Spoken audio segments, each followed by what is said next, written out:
Hello and welcome to Kick Talk Reboot. I'm Callum Corral, and the results for this weekend's action. McBookie.com Premier Division: Hullford 3, Shettleston 1, Glenafton 2, Kilbirnie 0, Kintilloch Rob Roy 1, Athley 1, Petershill 4, Troon 2.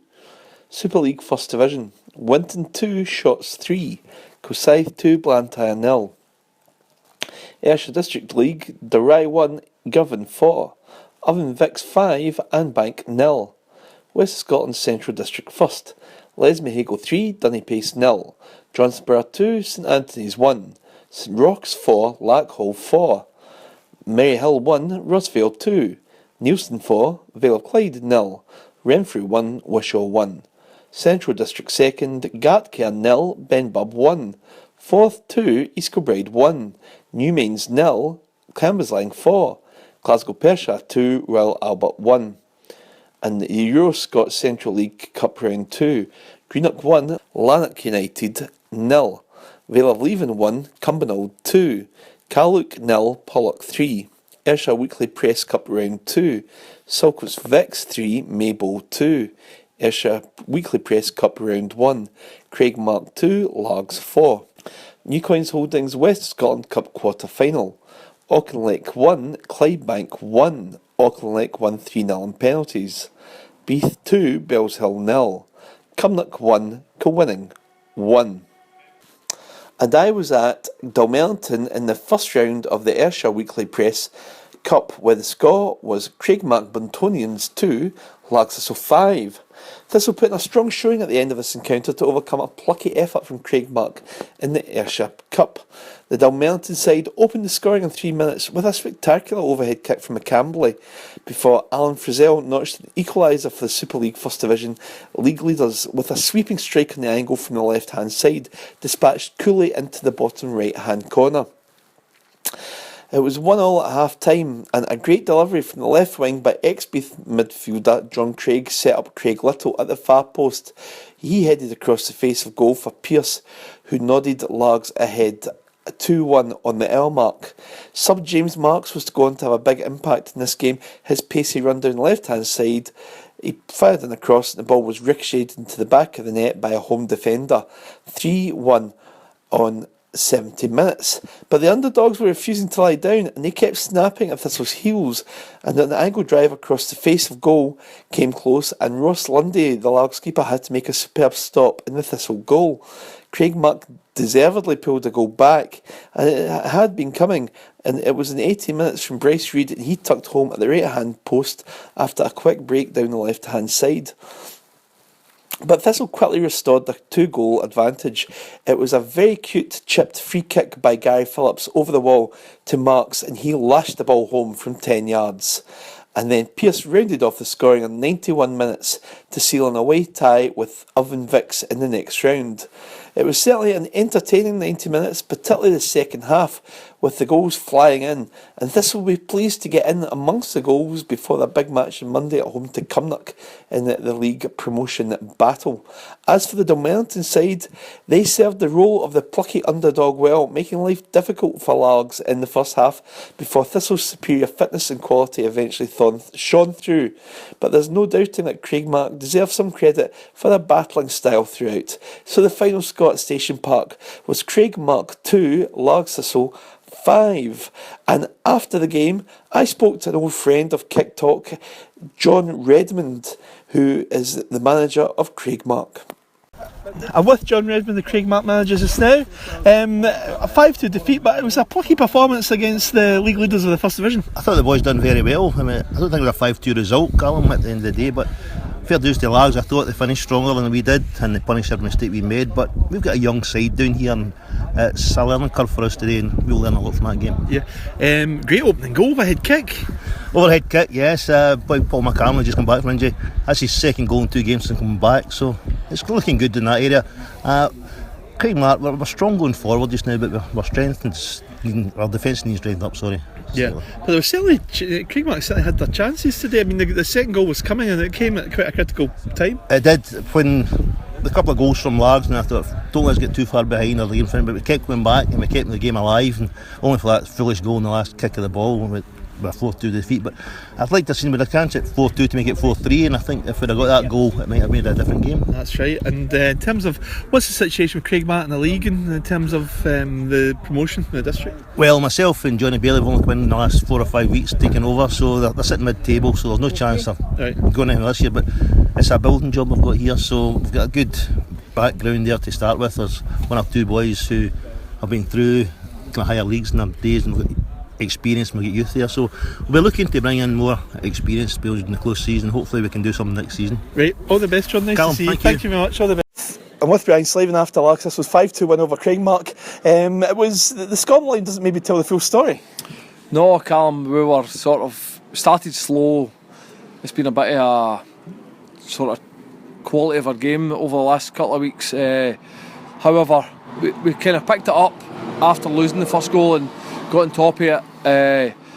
Got the goal back and eventually sort of overpowered them due to quality and fitness, I think. But I'm just really happy that we got there in the end. At the end of the day, it wasn't about performance or anything else. It was just about the result of the day. So I'm glad we got to where we were, and 5-2 I'm happy with. Yeah, some great goals as well. James Marks scored a cracker as well, and he certainly had an influence when he came on. Aye, definitely. Had a bit of a laugh with James after the game and said to him that the impact sub situation suited him, which I don't think he took too well, to be honest, but he done great when he came on, and it shows you that we've got strikers. I mean, with Alan Frizzell and Sean Pearce scoring the day, and James Marks coming on and scoring as well. Kevin Struthers came on the part as well. I mean, it shows you that we've got something there coming into this stage of the season, that there's quality there, and so it's great to see that. And with James especially imposing himself on the game at a late stage, but a crucial stage for us, because it could have went another way, to be honest. So more than happy that he turned the game for us to an extent, and ultimately came away with the win. Sure. And it's a confidence boost for the Cumnock game on Monday. That's a big league match. Aye, definitely. It's huge for us. It's as I said, we are sitting as the underdogs in the title race now, but we're winning Monday night. It's a big game. It opens things up for us again, so I don't have any doubt that the boys are good enough to go and do it, but it's just about preparing ourselves correctly. And I've told the boys it's a sort of personal responsibility thing, so it's just about us going out and doing the things that we've done for most of the season, and we'll get a result. Right. Well done, Brian. Thanks very much. Thank you. Now into the West of Scotland quarter-finals, we had penalty shootouts in two of the big games. Clydebank were at Beechwood Park, Auchinleck, and it was Talbot who opened the scoring, 47 minutes. Shanklin rounded Clydebank keeper Lumsden to slot home 1-0. And then there was a red card for Banky's Kasubandi. He picked up his second yellow for a late challenge. Clydebank equalised. It was birthday boy Alan Veza. He headed in from Nicky Little's free kick, one each on 67 minutes. But it was Talbot who ran out 3-0 winners in the penalty shootout. And in the other quarter-final, Cumnock were playing Winning Rangers after they'd had a 0-0 draw in the league earlier this week, and they're both fighting for promotion in the McBookie.com Super League First Division. But Cowinning took the lead with 19 minutes to go at Lugar Boswell, where the Cumnock are ground sharing, and it was Joshua Watt. He managed to equalise with one of his wonder free kicks. Cowinning were reduced to 10 men. Cumnock missed a penalty in injury time, but Cumnock went on to win the penalty shootout 4-2, and they go forward to play, guess who? Auchinleck Talbot next Saturday in the semi-finals. And Cumnock boss John McEwen, he said the lads were outstanding again today, a deserved victory and into the semis. Next up, Largs on Monday in the league. And there's no doubt in the Super League Premier Division, one of the shock scores of the day was Petershill sitting in the 11th spot, managing to overcome Troon in the higher reaches of the table in second, and it finished 4-2 to Petershill. Petershill opened the goal scoring in the first minute. Herton getting the goal, and then in 43 minutes he doubled the Peasies' lead. And for Troon, there was a fight back with Dale Keenan getting a goal in 58 minutes, but Petershill moved 3-1 up. Stevenson getting a penalty in 71 minutes. Daly adding a fourth, 4-1 at Glasgow, and Collins got a late consolation for the Seasiders. And in the McBookies.com First Division, there was a topsy-turvy affair between Winton Rovers and Shotts Bonaccord. Shotts Bonaccord took the lead, Andy Cross, 7 minutes. Winton 2-1 up though after Ryan Caddis on 17 minutes and Connor Browning on 22 minutes. And Shotts was to turn it round though, and they managed to win 3-2 at Winton Park. So that moves Shotts on to 29 points, with Winton on the 12th position, and they're on 16 points. So Winton have still got quite a job to do. And in the Ayrshire District League, special word must go to Girvan, who are still unbeaten. It looked as if that unbeaten league record might be in danger though, as it was Dalry who took the lead. Kieran McLaughlin scoring to make it 1-0, but Girvan managed to equalise before it was through Danny Cunningham. It was a cross from the right hand side. There was a bit of head tennis, there was a volley, and Danny Cunningham eventually managed to finish it off 2-1. Rab Patterson made it 3-1 for Girvan. So, and then Cameron rounded off a 4-1 scoreline, although there was a late sending off for Dalry, and I believe there was some unsavoury scenes there. But Girvan managed to pull off, like I say, a big victory for them.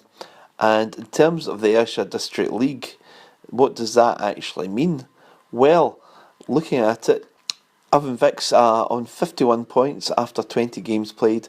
Girvan are on 43 points after 17 games played. And Davil in third are on 43 after 19 games. And there's quite a gap after that to Whitlett's Vix, who are in 30 after 18 games. So there we have it. It's the end of a busy weekend of Kick Talk Reboot. We'll be back in midweek. Thank you and goodbye.